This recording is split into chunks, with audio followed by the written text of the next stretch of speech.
ભાઈ મનીષ અંબાદાન અને સાહિત્ય રસિક સભાજનો, નમસ્કાર.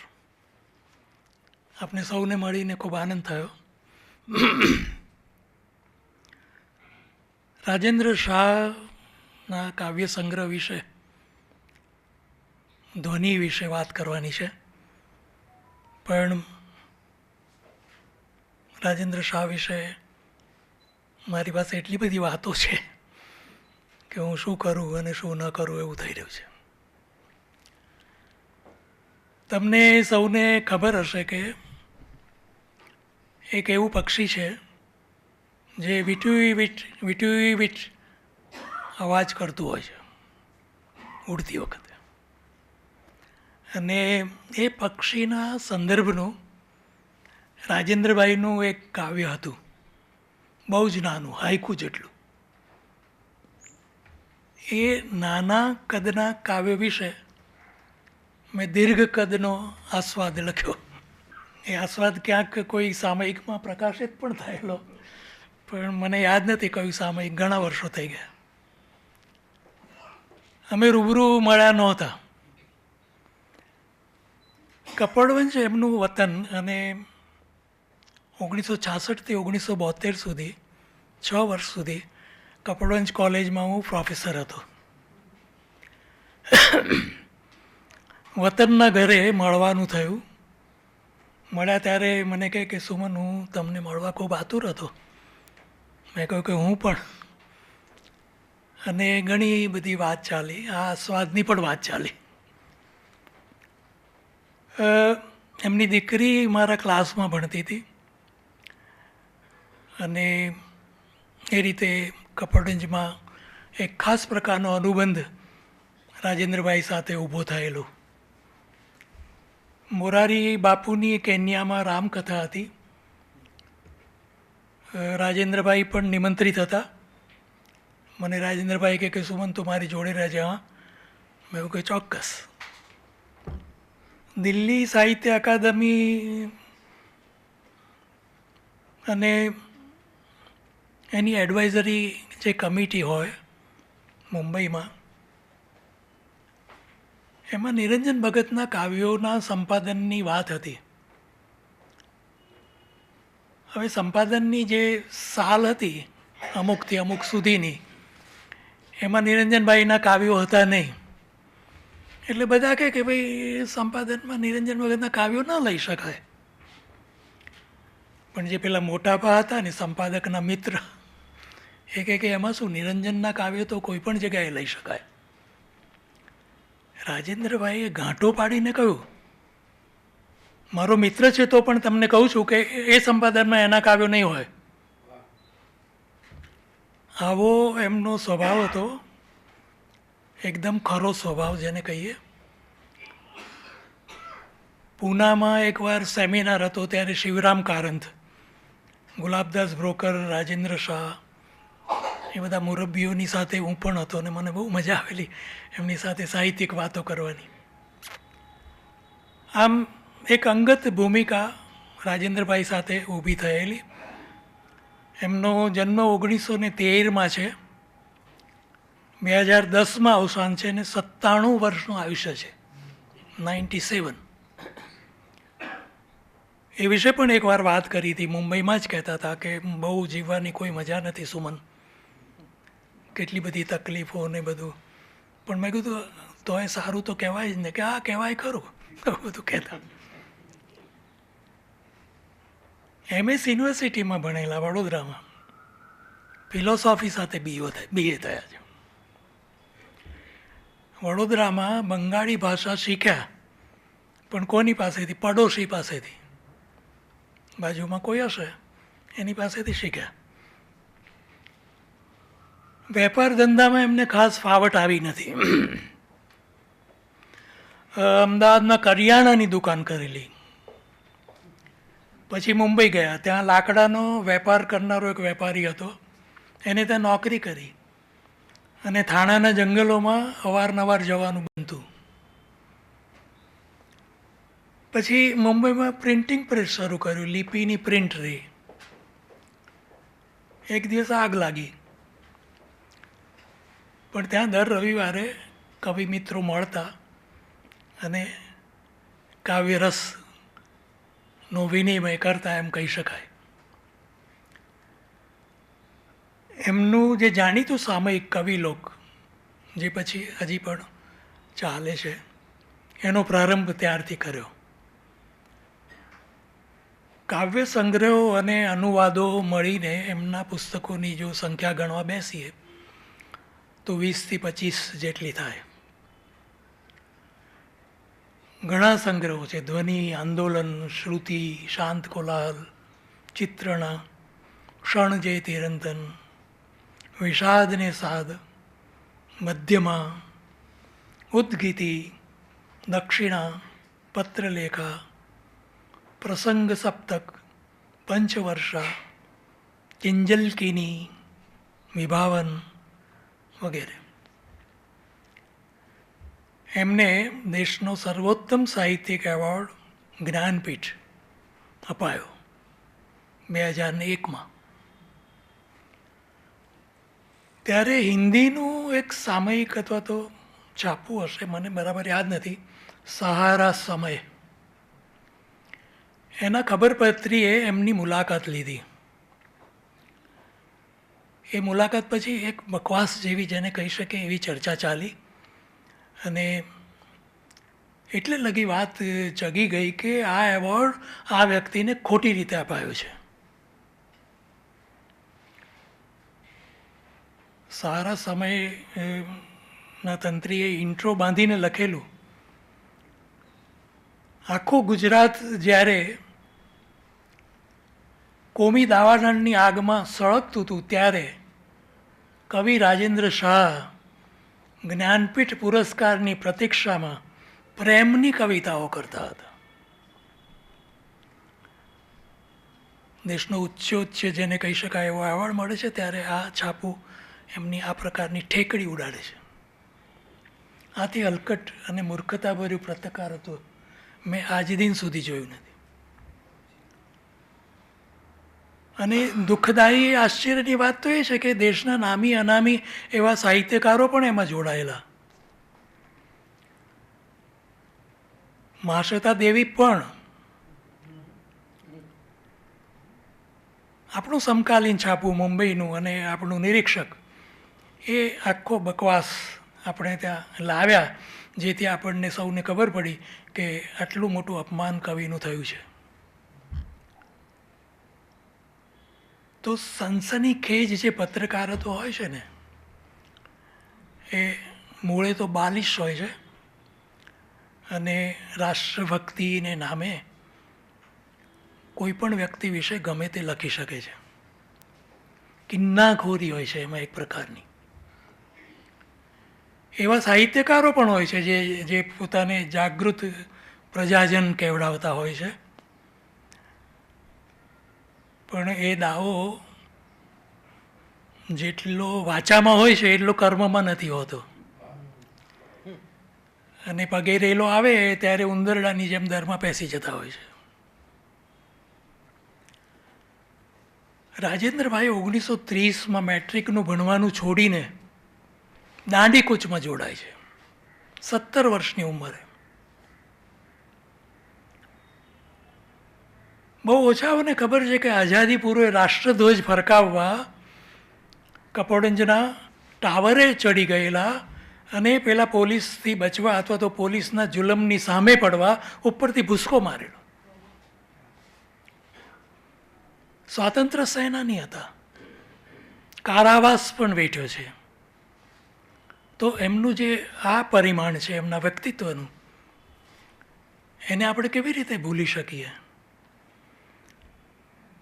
સર્જકની જે સંપ્રજ્ઞતા જેને કહેવાય અથવા તો પ્રતિબદ્ધતા કહેવાય કે સમાજ અભિમુખતા કહેવાય, એના લેખા જોખા તમે ખબરપત્રીઓના ગંદા કાટલાથી ન જોઈ શકો.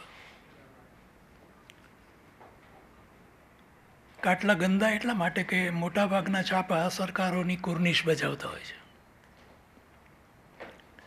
એ કાટલાને સાચા કેવી રીતે કહેવાય, શુદ્ધ કેવી રીતે કહેવાય? સર્જકને પામવા માટે એની સૃષ્ટિમાં ઊંડે ઉતરવું પડે. પણ એ બાબતમાં તો સારા સારા સાહિત્યકારો પણ પછાત પુરવાર થયેલા છે. મારા વ્યાખ્યાનમાં હું શરૂમાં જ કહેવાનો છું કે રાજેન્દ્રભાઈની કવિતાનો આપણા ભાવક વર્ગને ખાસ કશો પરિચય જ નથી. એમનો જે સર્જનાત્મક વિકાસ છે એની આપણી પાસે કોઈ ચોક્કસ છબી જ નથી. મને યાદ નથી કે રાજેન્દ્રભાઈને જ્ઞાનપીઠ અપાયા પછી એમને વિશે કશું નોંધપાત્ર લખાયું હોય. ત્યાર પછી તો લખાવવું જોઈએ ને.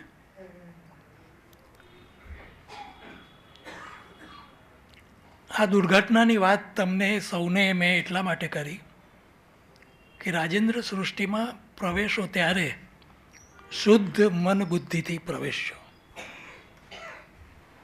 આમે કળાની કોઈ પણ દુનિયામાં ચિત્ત કોરી પાટી જેવું લઈને જવાનું હોય છે, જેને અંગ્રેજીમાં ટેબ્યુલર આશા કહેવામાં આવે છે.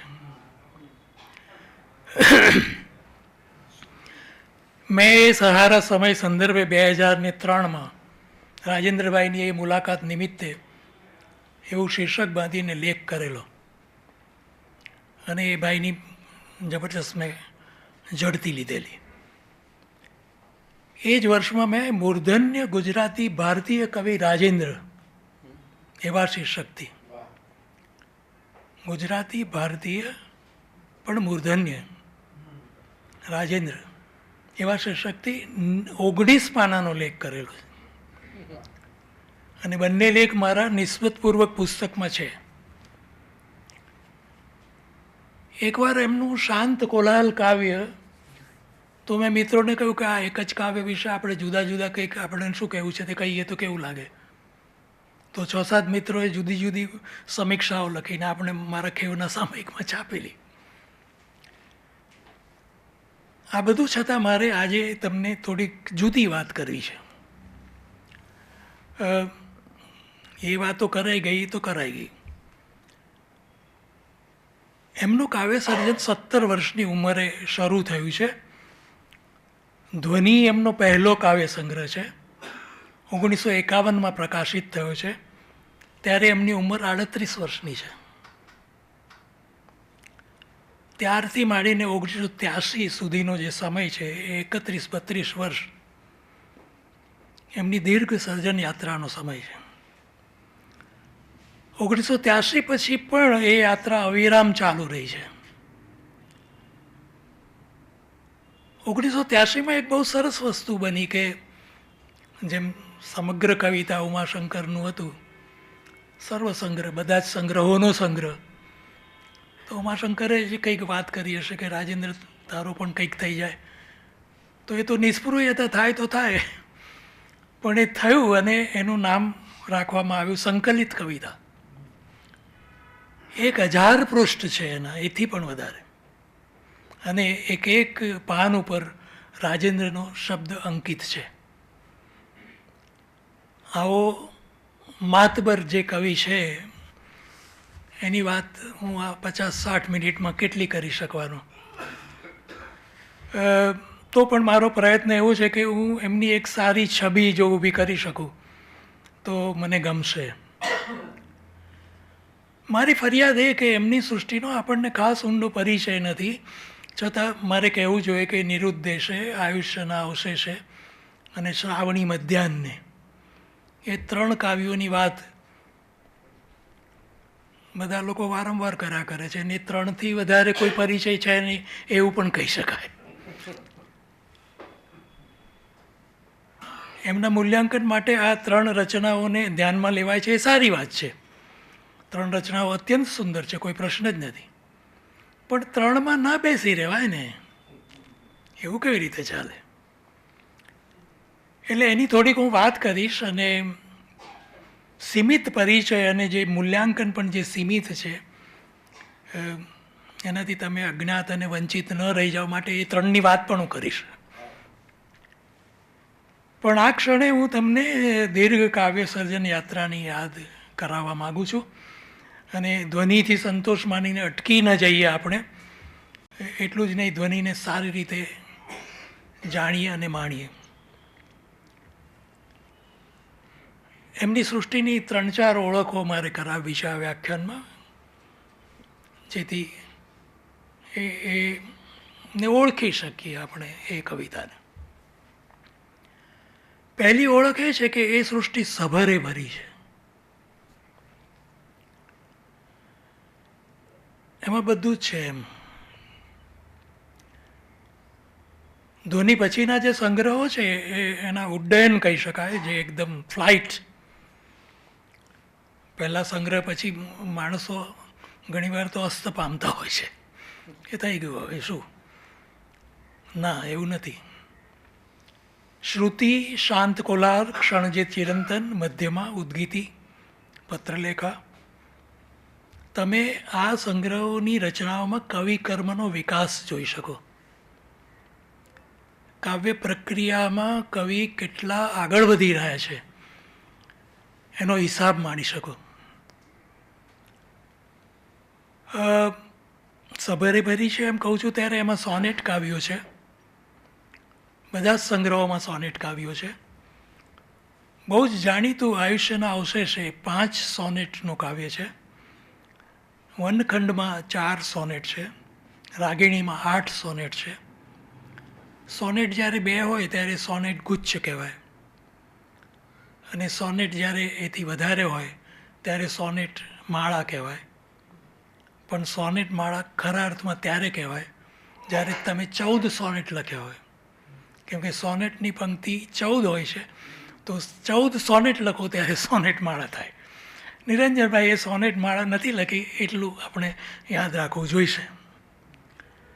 પણ એમને કાવ્યમાળાઓ કરી છે, જેને છલ નિર્મલમાં તમે જાઓ કે તારું નવ નામ નીલાંજલા, ખાલી ઘર, પ્રભુ, આ બધા જે સંગ્રહો છે એમાં કાવ્યમાળાઓ, આ બધી કાવ્યમાળાઓ છે.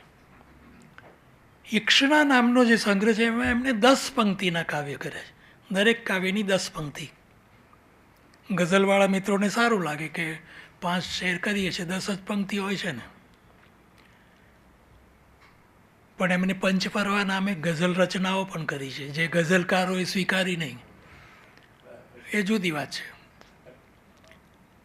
ખાયણા લખ્યા છે. વિભાવન નામનો બીજો સંગ્રહ છે. વિલક્ષણ કાવ્યબંધ આખો વિલક્ષણ હોય એવી રચનાઓ. મધ્યમાં દિનમદિની, નિદ્રિત નયને માં પેલું મેં ગુચ્છની વાત કરી, ગુચ્છ રચતા કાવ્યો છે. ઘણા બધા દીર્ઘ કાવ્યો છે આ સંગ્રહોમાં. મારું છે અન્ન, હું માત્ર ધ્વનિ પૂરતી વાત કરું. આજની આ કથા, પત્ર, સ્વપ્ન, ગ્રીષ્માંત, એકાંતિક દિન, ક્ષણને આધાર, બોલાવતું હશે કોણ, ઉત્કંઠ. આ બધા દીર્ઘ કાવ્યો છે. પત્ર સંવાદ જેને કહેવાય, અથવા તો પત્ર નાટક, પદ્ય નાટક કહેવાય,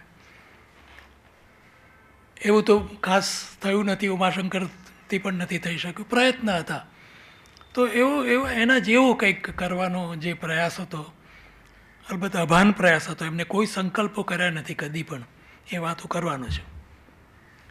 તો પદ્માવતી જે છે એમાં કવિ જયદેવ ના જીવનનો એક પ્રસંગ લઈને આખી વાત કરી છે. પછી એમને 8 એવા જાણીતા પાત્રો લીધા. એક તો અહલ્યા, કૈકેયી, રેણુકા, સત્યા, શકુંતલા, પૃથા અને અર્જુન. આ દરેકને વિષય બનાવતું એમને પ્રસંગ સપ્તક લખ્યું છે. પ્રસંગો જ હોય પણ એનું સપ્તક, આ 7 જણને વિશે. રાજેન્દ્રભાઈ જેટલા મોટા કાવ્ય કવિ છે એટલા જ મોટા ગીત કવિ છે. ધ્વનિમાં તમે જોશો કે અર્ધોઅર્ધ કાવ્યો છે ને અર્ધોઅર્ધ ગીતો છે. કેવડિયાનો કાંટો અમને વનવગડામાં વાગ્યો રે, આપણા દુઃખનું કેટલું રે જોર, તને જોઈ જોઈ તોય તું અજાણી, ઈંધણા વીણવા ગઈ તી મોરી સૈયર, ઈંધણા વીણવા ગઈ તી. વગેરે અનેક ગીત રચનાઓ અને એની સુગેયતાનો જે ગુણ છે એને કારણે ગવાય, આપણાથી પણ ગવાય અને આપણને બહુ જ રસપ્રદ લાગે. એ એની મોટી લાક્ષણિકતા છે. ગીત સુગે હોવું જોઈએ. કવિ તો કદાચ ગાય, ઘણીવાર તો કવિઓ પોતે પોતાની રચનાઓ સારો પાઠ પણ નથી કરી શકતા. ગાવાની વાત તો દૂર રહી, કેટલાક કવિઓ. તો આ એક લાક્ષણિકતા છે અને એની સફળતા છે. વનવાસીના ગીત રચનાઓ છે બધી બહુ સુંદર છે. ધ્વનિમાં કાવ્યો છે, મેં કહ્યું એ પ્રમાણે એટલા જ ગીતો છે અને નિરુદ્દેશે કાવ્યની એકથી વધુ સ્વર નિયોજના થઈ છે. સૌ પહેલાં અજીત શેઠે એનું સ્વર નિયોજન કર્યું અને જાણીતો ગાયક હરિહરન ગાય છે તે દિવસે. એ જ કાવ્યનું બીજું સ્વર નિયોજન કરનાર અમર ભટ્ટ છે અને એના ગાયક અમર ભટ્ટ પોતે છે. અને ત્રીજું સ્વર નિયોજન કરનાર હરીશચંદ્ર જોશી છે. મને એમ છે કે આપણે એ હરીશચંદ્રભાઈને સાંભળીએ. જો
સન્ન વીણા પર પૂરવી છેડી, વીણા પર પૂરવી છેડી, એક આનંદના સાગરને જલ, એક આનંદના સાગરને જલ જાય સરી મુજ બેડી, હું જ રહું વિલસી સૌ સંગને,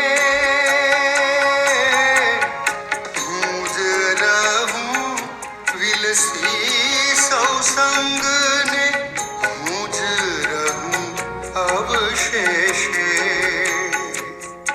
નિરુદ્દેશે, નિરુદ્દેશે સંસારે મુજ મુગ્ધ ભ્રમણ, સંસારે મુજ મુગ્ધ ભ્રમણ, પાંશુ મલિન વેશે નિરુદ્દેશે, નિરુદ્દેશે,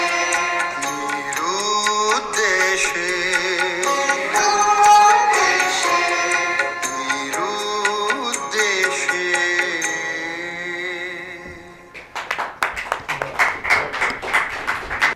ધ્વનિના બીજા ગીતોની પણ વાત કરી શકાય. કોઈ સૂરનો સવાર આવી ઉતર્યો, અરો મારે ઉરને દ્વાર. સવાર ખરો પણ સૂરનો, આપણે કલ્પવાનો. ઉતર્યો ક્યાં? તો કે એક બહુ જાણીતું સ્થાન, અને તે ઉરનું દ્વાર. પણ અરવો ઉતર્યો છે, કશો અવાજ નહીં, કોઈ ઘોંઘાટ નહીં. સવાર અને દ્વારનો જે પ્રાસ છે એની વચ્ચે એનું આગમન થયું છે, અને એની રીત અરવ છે.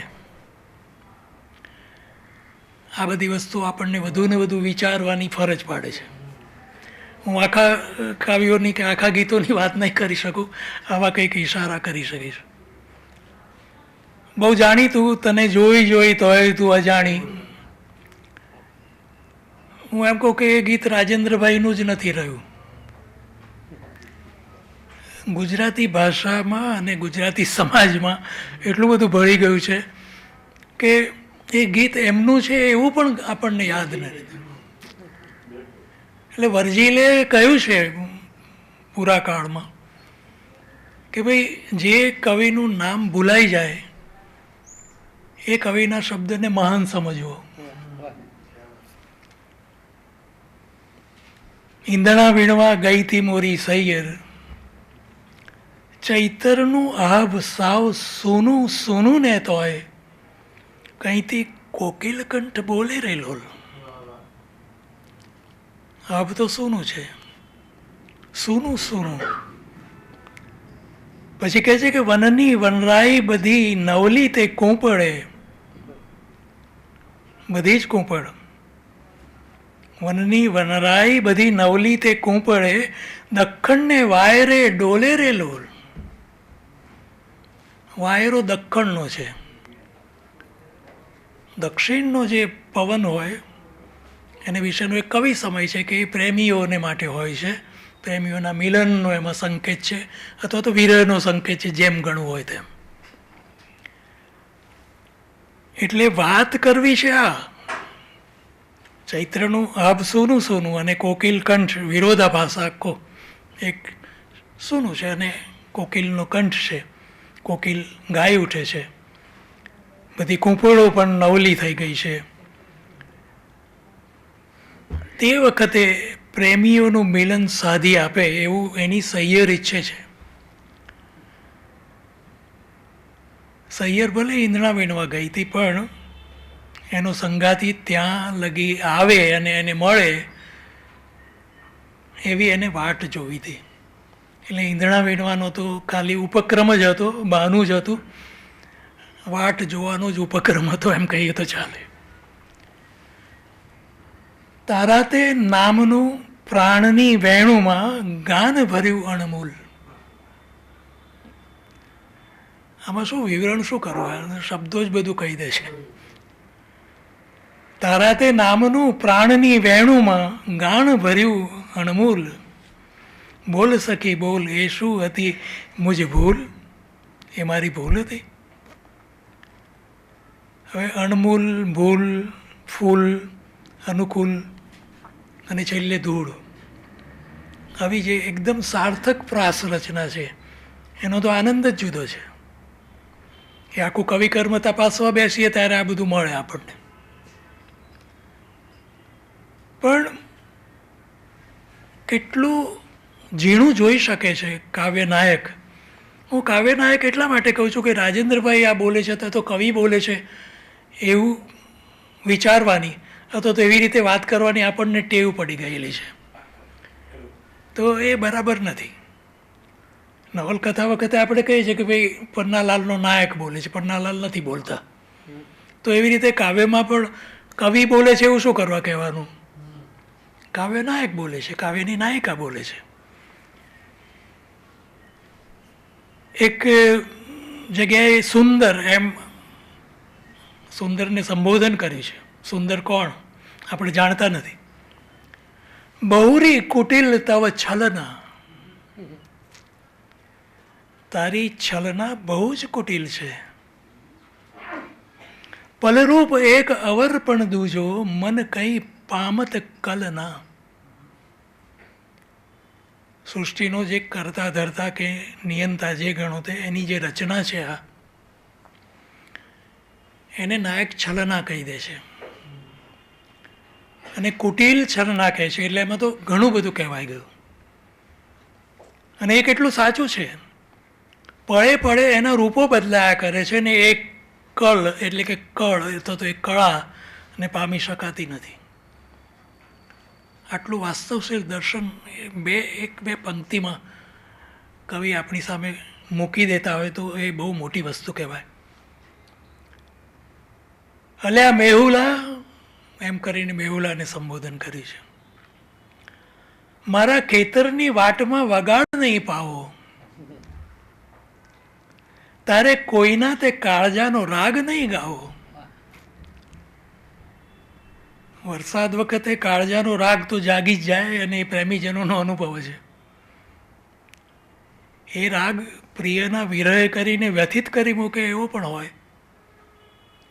એટલે નાયક મેહુલાને મીઠી ધમકી આપી રહ્યો છે કે વાટમાં પાવો ન વગાડ, વાટમાં, કેમ કે હજી તો ગંતવ્ય સ્થાને પહોંચવાનું બાકી છે. વનભૂમિને માર્ગે રાધા આવતી તળાવતી રે, લાલ માટીનું બેડલું ભરી જાય બિલોરીની રે. વનભૂમિનો માર્ગ, રાધા આવતી તળાવતી રે. દ્રશ્યો તમારી સામે કેવા ઊભા થાય છે, ચિત્રો, દૃશ્યાવલી, ચલચિત્ર. લાલ માટીનું બેલડું ભરી જાય બિલોરીની રે. આ ગીત હું બહુ ગાતો. રાજેન્દ્રભાઈના ગીતો ગાવાનો મને શોખ હતો એક જમાનામાં. અને કપડવંજમાં રત્નાકર માતાનું જે મંદિર છે એ બાજુની જે જમીન છે એ લાલ માટીની છે. હા, લાલ માટીનું બેલડું ભરી જાય બિલોરી. હવે નીર બિલોરી છે, એમ કેટલું સ્વચ્છ. આ સ્વચ્છ છે પણ બોટલમાં છે, એને શું કરવાનું? हो सांवर थोड़ी अखियन में जोबनियों जो के लाल. नागर सांवरियो मारी भीजे चोरी चुंदरिया, તું એસો રંગ ન ડાલ. વ્રજ બાજુની કહેણી હોય એવું આપણને લાગે. અને લાલ, પણ લાલ અને મારી એમ કહી દીધું એટલે આખી પંક્તિ ગુજરાતી થઈ ગઈ, એટલે ગુજરાતી ભાષાની થઈ ગઈ. યૌવનને આંખોમાં જોવાની વાત જે છે એ બહુ મોટી વાત છે. અખિયન મેં જો બન્યું એમ. ચૂંદડી ન ભીજાય એવા રંગની એ ના પાડે છે, એમ કરવાનું કહે છે ખરેખર તો ના પાડીને એ ના શું કરવા પાડે. પ્રેમની ભાષા કેટલી સાહજિક અને તેથી કેટલી બધી રસમય તેનું આ દ્રષ્ટાંત છે. પેલામાં કહ્યું કે ભાઈ રે આપણા દુઃખનું કેટલું જોર. આમાં તો કેટલું બધું કહેવાય ગયું. ભાઈ રે આપણા દુઃખનું કેટલું જોર, નાની એવી વાતનો મચાવીએ નહીં શોર. દરેક વાત જોવા જઈએ તો બહુ જ નાની હોય છે, તુચ્છ હોય છે, અને આપણે એનો શોર કેટલો મચાવીએ છીએ. તો કાવ્ય નાયક કહે છે કે એવું ન કરીશ ભાઈ, આપણા દુઃખનું એવું કંઈ જોર જ નથી.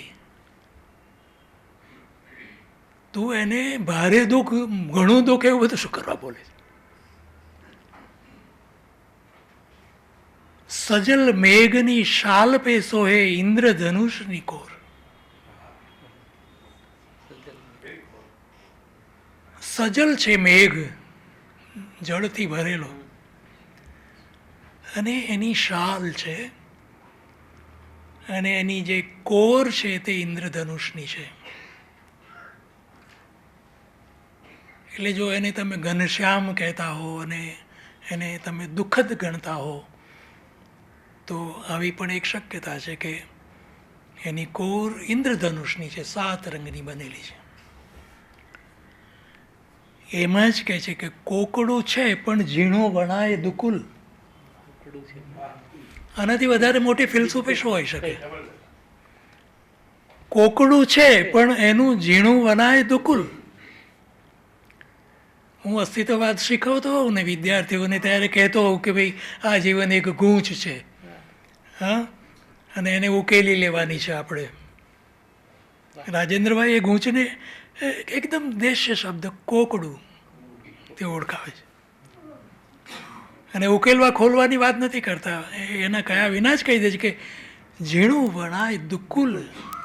દુકુલનો સંદર્ભ પણ પાછો પ્રણય જીવનમાં જ આવે છે. બહુ જ અર્થસભર પંક્તિ છે. આવી જેને ફિલસૂફી કહી શકાય, અને આ ફિલસૂફી ક્યાંકથી આવેલી નથી. કવિની સર્જકતામાંથી એનો ઉગમ છે, એનું જે ઉદ્ભવ સ્થાન છે તે કવિની પોતાની સર્જકતા છે, કવિનો પોતાનો અંતરાત્મા છે. એ બોરોડ ફિલોસોફી નથી. કાયાના કોટડે બંધાયો અલખ મારો, લાખેના રંગમાં રંગાયો. હવે કાયાનો કોટડો પણ રંગ લાખેણા. ઘેરા અંધાર કેરી મૂંગી તે શૂન્યતાને માયાને લોક ભરી દીધો. તો સમગ્ર સૃષ્ટિ પાછળનો હેતુ શું છે? કહી દીધું કે ભાઈ ઘેરો અંધાર છે પણ એની મૂંગી તે શૂન્યતાને માયાને લોક ભરી દીધી. માયાથી ભરી દીધી શૂન્યતાને, પતી ગયું. ફિલસૂફો તો માયાની ના પાડે, માયાથી મુક્ત થઈ જાઓ, જતા રહો હિમાલય, એવું કહેતા હોય. કવિ એને જુદી રીતે જુએ છે કે જે શૂન્યતા હતી મૂંગી, એને માયાથી ભરી દીધી. હરિને સંબોધીને એક રચનામાં કેવી સરસ વાત કરી છે. હરિ તારા ઘટના મંદિરિયામાં બેસણા હોજી. ઘટનું મંદિરિયું, એમાં મારું બેસણું. હરિ તારે ઓરડે અગરુની ઊંડે ફોરમો હોજી. અગરુની ફોરમો ઉડે છે. કેટલી આરતથી સાદ કર્યો છે હરિને. અને અગરુની ફોરમો જો આપણને ઉડતી દેખાય તો એની સુગંધ પણ આવી શકે. એમની સૃષ્ટિની બીજી ઓળખ હું એ આપું કે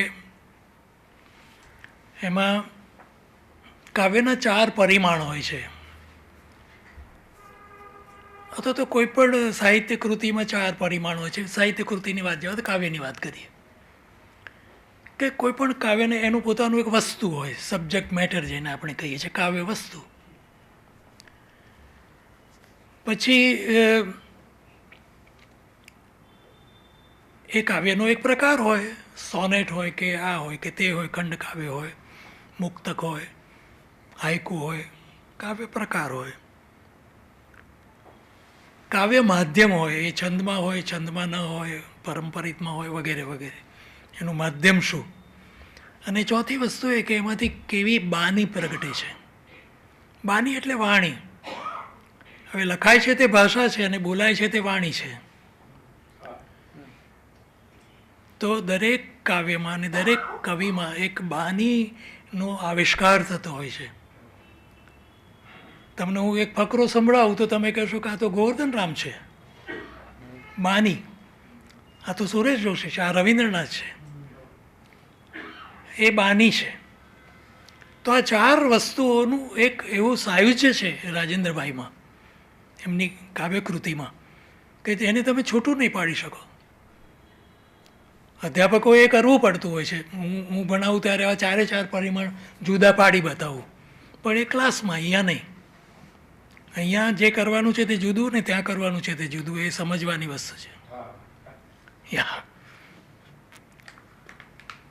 તો વિષયની જો વાત કરીએ તો પ્રકૃતિ મુખ્ય વિષય છે રાજેન્દ્રભાઈમાં, બીજો મુખ્ય વિષય પ્રેમ છે અને ત્રીજો અધ્યાત્મ છે. પ્રકૃતિની વાત કરે બધી જ ઋતુઓ છે. તમે જે ઋતુનું નામ લો એ ઋતુ છે, એ ઋતુ છે. સવાર, મધ્યાહન, સાંજ, યામિની, પુષ્પો, ગ્રામ, સીમ, વન, વગડો બધું જ છે એમાં.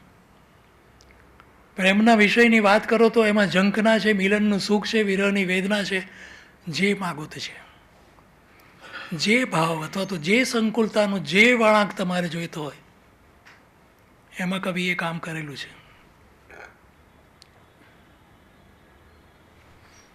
અધ્યાત્મની વાત કરીએ તો આરત છે. અધ્યાત્મની સાધના જે કરતો હોય સાધક, એનું પહેલું લક્ષણ તો એ છે કે એનામાં એક આરત હોય, એક જુરાપો હોય, એક જુરણ હોય, અને જોડે જોડે એક શ્રદ્ધા હોય. આ ત્રણેય વસ્તુ એમના કાવ્ય નાયકમાં અને મૂળે રાજેન્દ્રભાઈમાં પણ છે. પ્રકારોની વાત કરીએ તો સોનેટ વગેરે બધા જ કાવ્ય પ્રકારોમાં સર્જ્યું છે.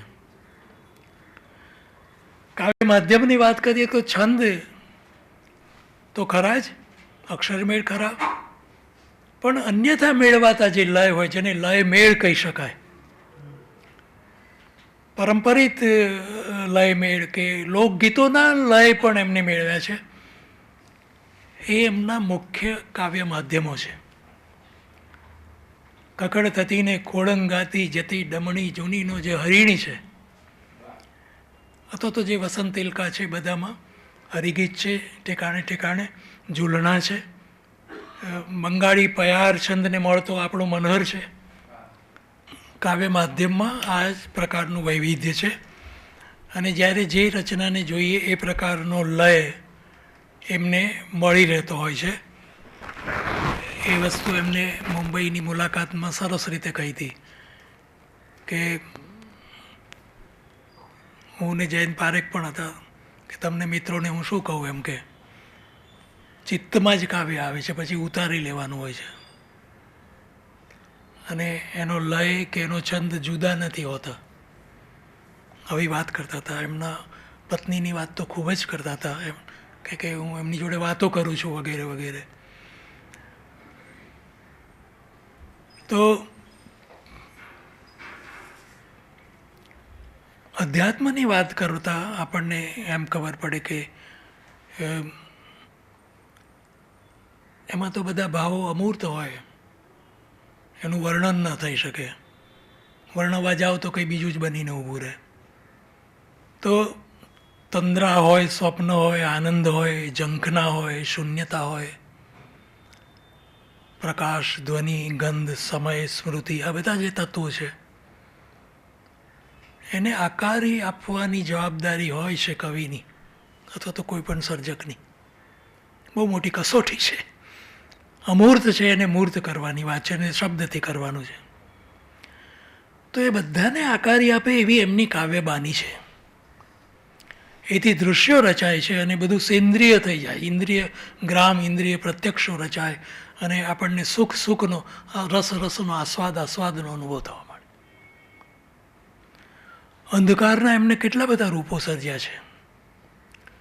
કાયા વિનાનો છતાં ભારે અંધાર, અંધારને કાયા નથી અને છતાં ભારે છે. નિરભ્ર અવકાશનું તિમિર, નિરભ્ર જે અવકાશ છે, આકાશ પરની અવકાશ, એનું તિમિર, એનો અંધકાર. રહસ્યથી ઘન બની ગયેલો અંધકાર, રહસ્ય ઘન અંધકાર કાવ્યનું શીર્ષક જ છે. નિબિડ તમસ, કોઈ પણ જગ્યાએ છિદ્ર તમને ન મળે, નિબિડ. મેઘ છાયો અંધાર, નિશિગંધા થકી, એટલે નિશિગંધાના પુષ્પ થકી મહેકતો મધુર અંધકાર. ઘણા બધા દીર્ઘ કાવ્યો છે. મેં કહ્યું એ પ્રમાણે આનંદ શો અમિત, આપણી બારમાસી, કંઠ જાણે કારાગાર, આજે અષાઢની મજેદાર, જિંદગી જિંદગી, વજન અરણ્ય વગેરે, વિજન અરણ્ય. સંવાદ કાવ્યો છે, શેષ અભિસાર, એક ફલ એવું, પ્રેમના મંત્રનું કંઈક ગુંજન, માયાવીની, પાત્રો. સંવાદ કર્યા છે એટલે પાત્રો આવે તો મોટે ભાગે સ્ત્રી પુરુષ પાત્રો છે. અને પ્રાસાનુપ્રાસ જે રચના છે એમાં અશ્રુમતી ને પાત્ર બનાવ્યું છે અને કવિ એમાં પાત્ર છે. સમયની ગતિમાં 3 પાત્રો બનાવ્યા છે, આદિ, મધ્ય અને અધુના. આમ સંવાદો અને પદ્ય સંવાદ રચવાની, કાવ્ય સંવાદ રચવાની પણ કોશિશો એમને કરી છે. પણ આજે મારે ખાસ જે કહેવું છે તે એ છે કે રાજેન્દ્ર સૃષ્ટિમાં વિશિષ્ટ અનુભૂતિઓના રૂપ છે. એ અનુભૂતિઓ શબ્દ વડે આકાર પામી છે અને આકાર પામી છે એટલે ભાવક પણ એ અનુભૂતિઓને અનુભવી શકે છે. મોટાભાગના કાવ્યોમાં કવિ એમના કાવ્ય નાયકનો સ્વાનુભવ આલેખે છે. કેટલાક દ્રષ્ટાંતો જોઈએ આપણે. રહસ્યમય છતાં સ્પષ્ટ સ્વાનુભૂતિના કેટલાક કાવ્યો, રહસ્યમય પણ સ્પષ્ટ સ્વાનુભૂતિ સ્પષ્ટ હોય એટલે એના શબ્દમાં ઉતરવું પડે. બહુ દીર્ઘ છે કેમ કે અનુભવની ક્ષણને એમને આલેખવી છે એટલે દીર્ઘ છે. વિધાતાને નામનું જે કાવ્ય છે એમાં એક આવી પંક્તિ છે, હજી આ હૈયાનો વ્રણ રુધિરથી છે નીગળતો. હૈયાનો વ્રણ રુધિરથી નીગળતો છે. ત્યાં તારા ખારા દ્રગ લવણ કેવું ઉલટથી ભરે. એથી ચૂક કંઈ વ્યથિત, અનુકંપા પણ કશી વહે. તારો ન્યાળી અબલ ઉછળાટે વસવસો.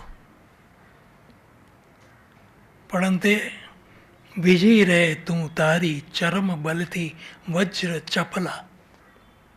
તું કરી લે જે કરવું હોય તે. અને જો ગોરંભ્યા સજલ ઘનની વૃષ્ટિ રમણા.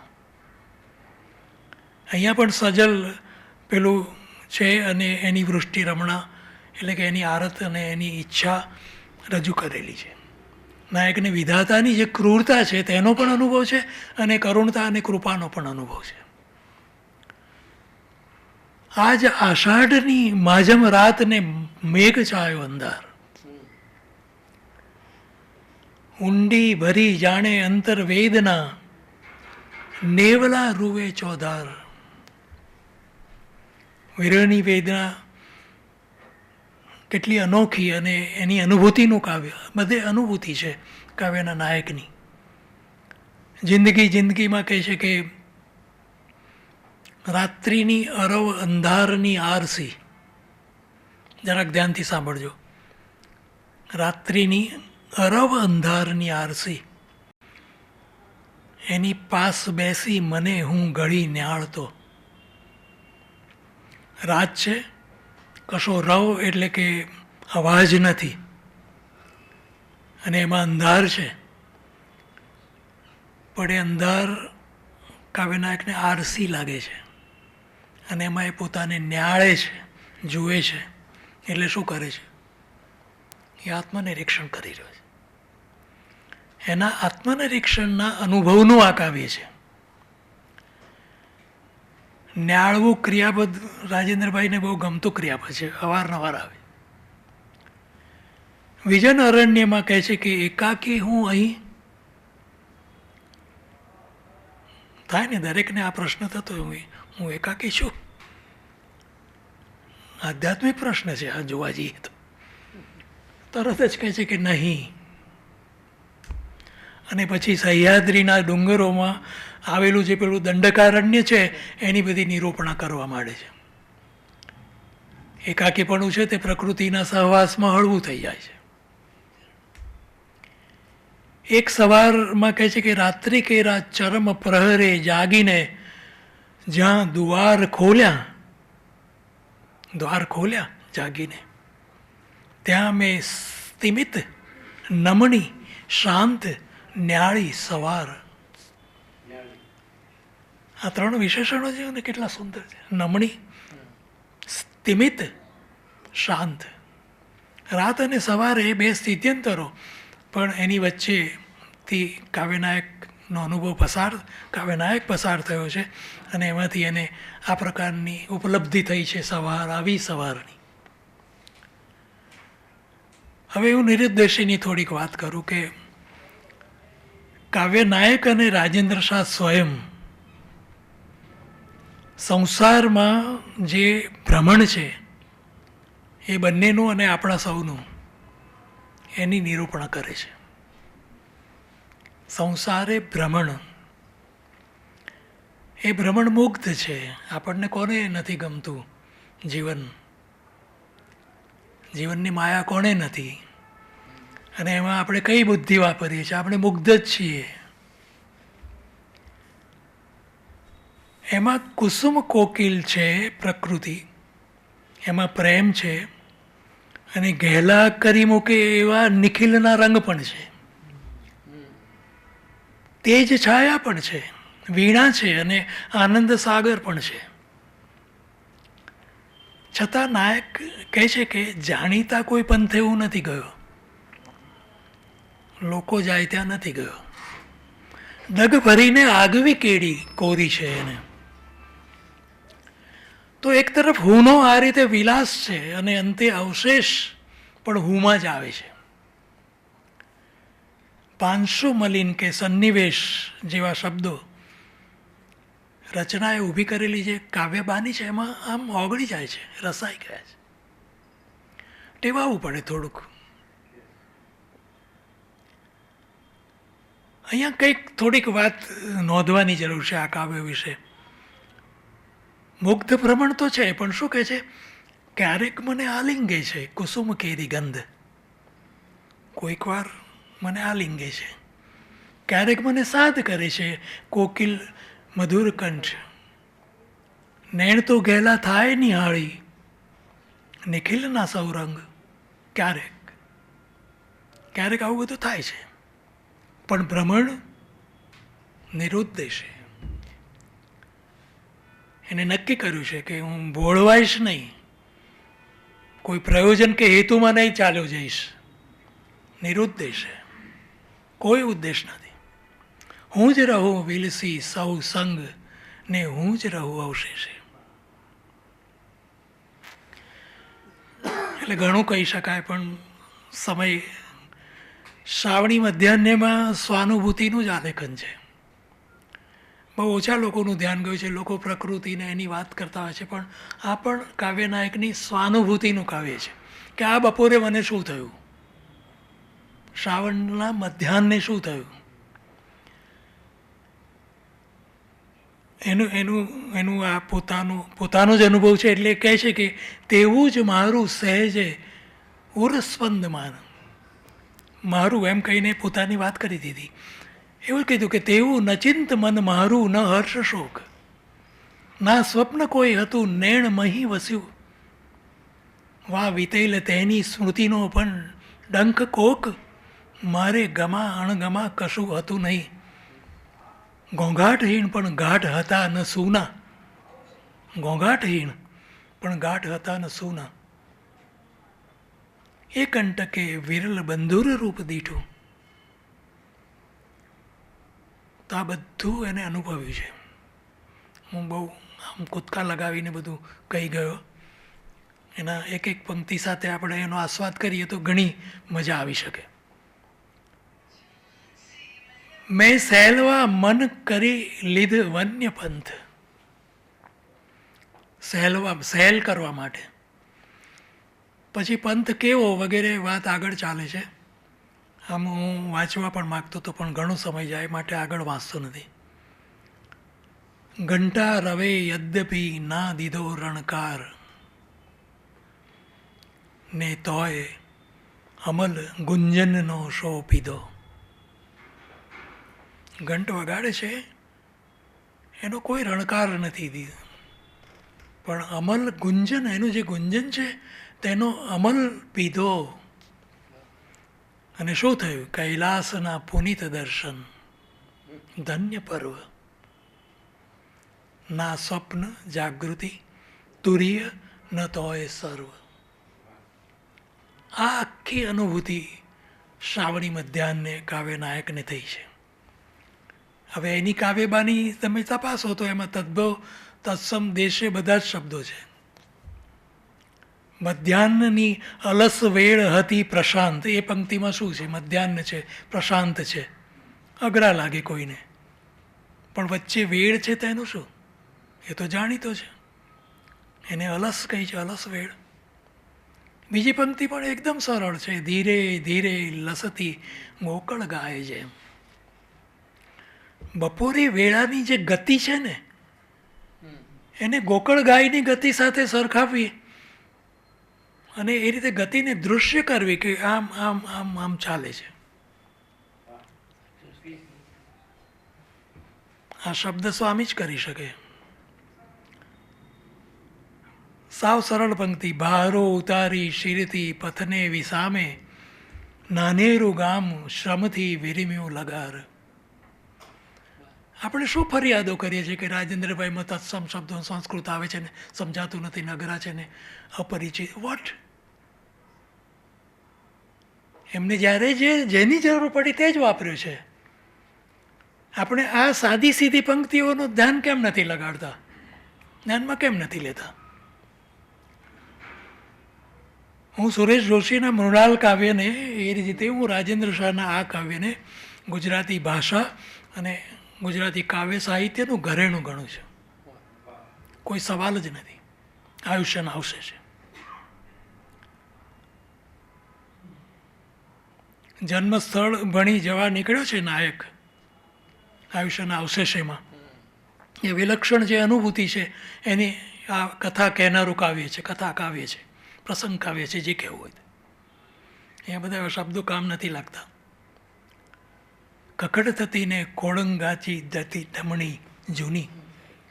ક ડ ઈનું જે પુનરાવર્તન છે તમે એ સાંભળી પણ શકો, જોઈ પણ શકો. દ્રશ્ય શ્રાવ્ય કલ્પન એવું અમે વિદ્યાર્થીઓને શીખવાડીએ, કલ્પનો શીખવીએ ત્યારે.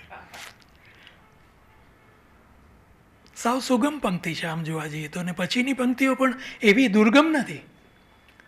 વિજન પથને ચીલે ચીલે તમિશ્રમય ઘન, સ્વપ્ન મધુરી, સ્વપ્નથી મધુરી, સ્વપ્ન મધુરી નિદ્રાનું તે દૃગમહી અંજન, ભરતી ગુગરી ધોરી કેરી મીઠા રણકારથી. હવે દ્રગ એટલે શું ના આવડતું હોય તો પછી કવિ શું કરે? જોડની કોષમાં જા ગાંધીજીને પૂછ, શું કરી શકાય? તો 5 જે સોનેટ છે આ રચનાના, એમાં એનું ક્રમિક આલેખન છે. પહેલામાં ગર્ભણી, નાયક પોતાના ગર્ભણી જઈ રહ્યો છે. આયુષ્યની અવધ, આયુષ્યના અવશેષે થોડુંક જ રહ્યું છે આયુષ્ય, ત્યારે ઘેર જવા નીકળ્યો છે. જન્મસ્થળે જવું છે તો એની ઝાંખી કરાવે છે. પહેલું સોનેટ. બીજું સોનેટ પ્રવેશ કેવી રીતે થયો. ભર્યું ઘર હતું તેના સુના રજોમય પ્રાંગણે, ધૂળ હતી બધી, લઘુક ગઠડી મૂકી આયુષ્યના અવશેષની. ગઠડી જે બાંધી હતી તે મૂકી. જોઈ શકો કે ગઠડી મૂકી એ માણસે, પણ મૂકી છે આયુષ્ય ના આવશે. પછી કહે છે કે ત્રીજામાં કે સ્વજનોની સ્મૃતિઓ જાગી, બધા મા ને બધા યાદ આવ્યા, અને પછી પરિવર્તન થઈ ગયું, અને પાંચમામાં જીવન વિલય થઈ ગયો. આ પાંચે પાંચ સોનેટ વિશે તો કલાકોના કલાકો બોલી શકાય, અને હું એક બે વ્યાખ્યાનો એવા આપી પણ ચૂક્યો છું મારા વર્ગોમાં. એટલે હું મનીષને કહું કે હવે ફરીથી ધ્વનિ વિશે નહીં પણ આયુષ્યના અવશેષ વિશે વ્યાખ્યાન રાખે. એમની ચોથી ઓળખ એ છે કે તેઓ નિતાંત કવિ છે. હા, અને એમની જે સર્જક ચેતના છે એ સ્વકેન્દ્રી છે. અને ત્રીજું વિશેષણ હું વાપરીશ કે એ સ્વકીય છે. ગાંધી યુગ પછીનો જે યુગ છે એને આપણા સાહિત્યના ઇતિહાસમાં અનુગાંધી યુગ કહેવામાં આવે છે. 20મી સદીનો મોટે ભાગે ઉત્તર 40નો સમય અને પૂર્વ 25નો સમય, એમાં રાજેન્દ્રભાઈનો પ્રવેશ પણ એ સમયે થયેલો છે. પણ એ યુગના પ્રતિનિધિ રાજેન્દ્ર એવું આપણે નહીં કહી શકીએ. તમારે કહેવું હોય તો એવું કહી શકો કે રાજેન્દ્રભાઈને કારણે અનુગાંધી યુગ. ઊંધું કહેવું પડશે તમારે. એમનું જે કાવ્ય સર્જન છે એ સ્વકીય, કે આ મેં 3 વિશેષણો સ્વકેન્દ્રી વગેરે વાપર્યા. એનો અર્થ શું કે ચાલ હવે મહાકાવ્ય કરું, ચાલ હવે પદ્ય નાટક કરું, એવા સંકલ્પો નથી કર્યા એમને. જ્યારે જે વસ્તુ જ્યારે થાય ત્યારે જે તેવી જાય તેવી. એમ નવલકથા લખું, વિવેચન લખું, નિબંધ નાટક, કે પાસાદાર સાહિત્યકાર બની જવું, બહુ પરિમાણી, એવું પણ એમને કદી વિચાર્યું નથી. બીજા સાહિત્યકારો જે કંઈ પ્રકારની શોધ પરિશોધ કરતા હોય એમાં પણ પોતે જોડાયા નથી. પંડિત યુગમાં રંગદર્શી જે આદર્શવાદ હતો, ગાંધી યુગમાં જે વાસ્તવવાદ હતો, કોઈને અનુસર્યા નથી. બળવંતરાય ઠાકોરે અગઈ પ્રવાહી પદ્ય રચનાની વાત કરી તો એને બીજા લોકો અનુસર્યા, રાજેન્દ્રભાઈ નથી અનુસર્યા. ઉમાશંકરે કહ્યું કે ભાઈ આ તો સૌંદર્ય લક્ષી એવી કવિતા થઈ આપણી આ સમયમાં, અનુગાંધી યુગમાં. અને બધા વિવેચકો પછી બોલવા માંડે, ઉમાશંકર બોલે એટલે આપણે બોલવાનું, ગતાનુગતિક. એને પણ રાજેન્દ્રભાઈ અનુસર્યા નથી. સૌંદર્યને પોતે લક્ષ્ય કર્યું છે ને પોતે જ આ કર્યું છે ને પોતે જ આ લખ્યું છે. એટલે એમાં પણ કહેવું હોય તો એમ કે સૌંદર્યલક્ષિતા રાજેન્દ્રને કારણે એમ કહેવું પડશે. પ્રહલાદ પારેખને કારણે ખરી, પણ રાજેન્દ્રને કારણે. છંદોલય કે રૂપ નિર્મિતિ જેવી કોઈ વાત પણ નહીં, કે એવા કોઈ સાહિત્ય મૂલ્યને પણ વળગી પડ્યા નથી. પ્રતિબદ્ધતા કે સમાજ અભિમુખતાની જે મેં વાત કરી એમાં પણ એમાં એમને એની કશી ચિંતા કરી નથી. કેમ કે એમનામાં એવી ઉઘાડી સંપ્રજ્ઞતા, બોલકી સંપ્રજ્ઞતા છે જ નહીં, જેને તમે લાઉડ કહી શકો એ પ્રકારની, જેને છાપાવાળા તરત જ નોંધી લે ના, એવી છે જ નહીં. સામે છેડે જઈને કલાવાદને પણ નથી વળગ્યા. કહેવાનું તાત્પર્ય છે કે સર્જન જે છે રાજેન્દ્રભાઈનું એ એમને માટે આત્મસ્ફૂર્ણાનો વિષય છે. આત્મા સ્ફુરે અને જે થાય તે ખરું. હવે આપણને પ્રશ્ન થાય કે જો પરંપરાનું કશું જ નથી એમની સૃષ્ટિમાં, તો કે ના, એવું નથી. કેટલીક પરંપરાઓનું જે સત્વ હોય છે તે કોઈ કવિની ચેતનાના માધ્યમથી નિસ્યંદન પામતું પામતું ટપકતું ટપકતું આપણા સુધી આવે, વિરામ લેતું. આખી પરંપરા વિરામ લેતી હોય એવું લાગે, અને જેથી કવિ એ દેશકાળમાં જુદો લાગે, એનું અનુકરણ ન કરી શકાય. એવું રવિન્દ્રનાથ એવા ઘણાના આપણે દૃષ્ટાંત આપી શકીએ. તો રાજેન્દ્રભાઈની જે કવિતા છે એમાં આ વિરોધાભાસી સત્યો છે. એની બહુ લાંબી ચર્ચા કરી શકાય, પણ એમાં હું નથી જવા માગતો. અને ચોથી છેલ્લી જે ઓળખ મારે આપવી છે તે એ છે કે રાજેન્દ્રભાઈ આનંદ અને સૌંદર્યના કવિ છે. તેમ છતાં એમની સર્જકતા જીવનની દ્રોહી નથી, અને એ સર્જકતા કશું ઉપર છલ્લું રોમેન્ટિસિઝમ પણ નથી. એ સ્વરૂપની જે કાવ્યધારા છે ને, તેનો આદિકવિ વાલ્મીકી છે. એ કાવ્યધારા આનંદ અને સૌંદર્યની ત્યાંથી પ્રભાવી છે. શોકમાંથી શ્લોક, શોક તો છે જ, એટલે જીવન તો છે જ, દુઃખ તો છે જ, પણ એમાંથી શ્લોક સર્જાયો છે. કાલિદાસ અને રવિન્દ્રનાથ એના અવાંતર રૂપો છે આમ જોવા જઈએ તો. અને ગુજરાતીમાં રાજેન્દ્ર શાહ અને સુરેશ જોશી ધારાના શબ્દ સર્જકો છે. એમાં કશો વાણી વિલાસ નથી. એ ધારા કોઈ નિરાધાર વસ્તુ નથી. મેં કહ્યું એમ શોકથી સર્જાયેલો શ્લોક છે, અપ્રતિમ સૃષ્ટિ છે, એની કોઈ સરખામણી ન થઈ શકે. એ આનંદ અને સૌંદર્ય મનુષ્ય જીવનની જે વિષમતાઓ છે, અસંગતિઓ છે, જે એબ્સર્ડિટી છે, એના જાત અનુભવ પછીનું છે એ સર્જન. જીવન પછીનું છે, જીવનનું એ રૂપાંતર છે કળામાં, સૌંદર્યમાં, આનંદમાં. જીવનની ચોપાસ કદર્ય, કદરૂપતા ચારે બાજુ છે. જ્યાં નજર નાખો ત્યાં કચરો કચરો કચરો જ છે. દેખીતો કચરો તો ખરો જ, પણ બીજો એ કચરો જેને કદર્ય કહેવાય.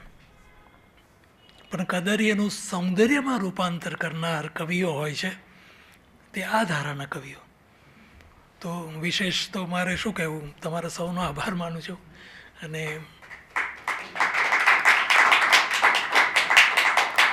મેં કદાચ સમય વધારે લીધો હોય તો આપણા બધાનો સમય સારી રીતે પસાર થયો છે, તો વધારે લેવાય કે ઓછો લેવાય એના લેખાજોખા શું કરવા.